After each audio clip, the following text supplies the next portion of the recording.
नगरोटा में चुनावी जनसभा के वक्त एक अजीबोगरीब वाकया हुआ। एनसी उम्मीदवार शमीम बेगम के पक्ष में आज एनसी के बड़े बड़े नेता प्रचार करने पहुंचे। CM Omar Abdullah, deputy CM Surendra Choudhary और कई कैबिनेट मंत्री इस दौरान मौजूद रहे। सभी ने अपनी अपनी स्पीच खत्म की, लेकिन जब सीएम उमर अब्दुल्ला स्पीच के लिए पहुंचे तो बीच में ही माइक खराब हो गई। इस दौरान सीएम उमर अब्दुल्ला कई बार माइक ठीक करने की कोशिश करते रहे, लेकिन माइक सही नहीं हुआ और ना ही उनके पास कोई माइक ठीक करने वाला पहुंचा। काफी देर तक इंतजार करने के बाद सीएम नाराज होकर वापस लौट गए। सीएम उमर अब्दुल्ला बद इंतजामी से खासा नाराज नजर आया। आपको बता दें कि पावर की बात करने वाले सीएम उमर अब्दुल्ला की सरकार के पास ही पावर डिपार्टमेंट है, जिसकी जनसभा में फजीहत होती नजर आई।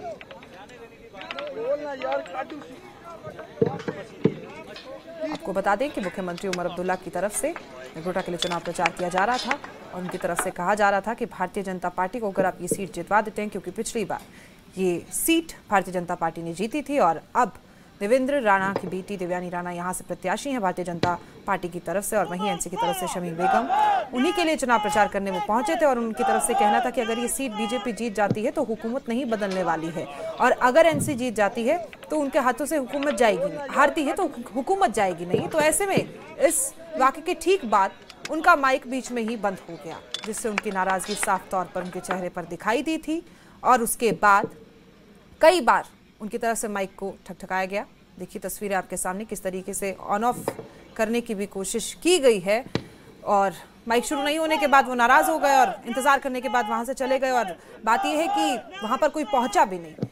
समीर भट्ट हमारे सहयोगी इस खबर पर ज्यादा जानकारी के साथ मौजूद हैं। समीर, क्या कहेंगे इस खबर पर, क्योंकि इनकी तरफ से तो देखिए कहा जाता है कि हमारे पास अधिकार नहीं है और जो विभाग इनके पास था उसी में ही गड़बड़ी सामने आई है। अब क्या बहाना बनाया जाएगा? जी जी बिल्कुल, आपने सही कहा। देखिए, उमर अब्दुल्ला के लिए आज का दिन अच्छा नहीं होगा। अगर देखा जाए उनके लिए अच्छा नहीं था। पावर फेलियर अचानक से हो गए और पावर फेलियर के बाद माइक जो है कोई अल्टरनेट अरेंजमेंट भी नहीं था। जनरेटर को फिर ऑन किया गया, जनरेटर ऑन उसमें तकरीबन 4 से 5 मिनट लगे। तब तक आप विजुअल्स में भी देख रहे होंगे कि सीएम जो है वो खड़े रहे, वो इंतजार कर रहे थे कि जो है जल्दी से माइक रेस्टोर हो। लेकिन पावर फेलियर हो गया था, जनरेटर शुरू होने में टाइम लगा।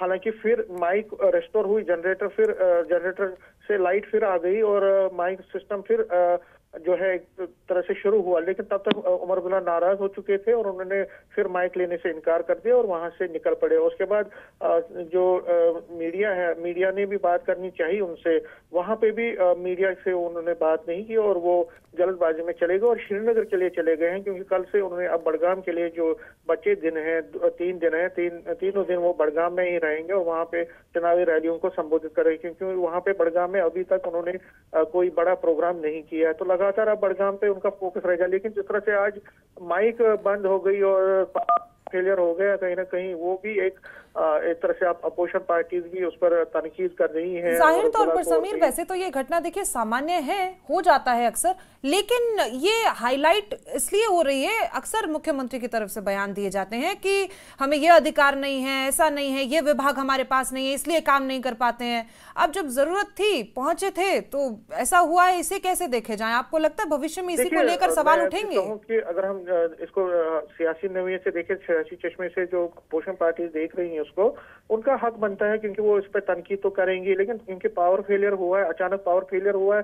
ये भी है कि जो ऑर्गेनाइजर्स हैं उनको अल्टरनेट अरेंजमेंट करना चाहिए था। अगर इस तरह का सिस्टम बनाना चाहिए था कि अगर कोई पावर बंद हो जाता है, पावर सप्लाई बंद हो जाती है, तो तुरंत जो माइक सिस्टम है वो दूसरी एंगल से शुरू हो सकता था। अल्टरनेट अरेंजमेंट रखना चाहिए था। कहीं ना कहीं ऑर्गेनाइजर्स का भी थोड़ा बहुत इसमें गलती है। लेकिन हाँ, ये भी कह सकते हैं कि जनरेटर ऑन तो हुआ था, टाइम लगा उसमें, लेकिन उसमें जो है जल्दबाजी फुर्ती उतनी नहीं दिखाई गई।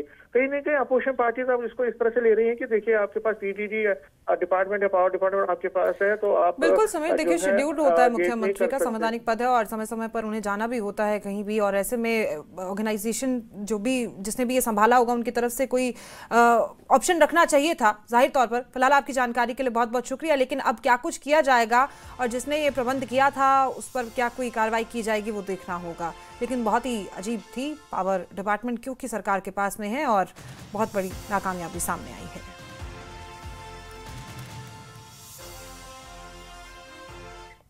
वहीं वंदे मातरम गीत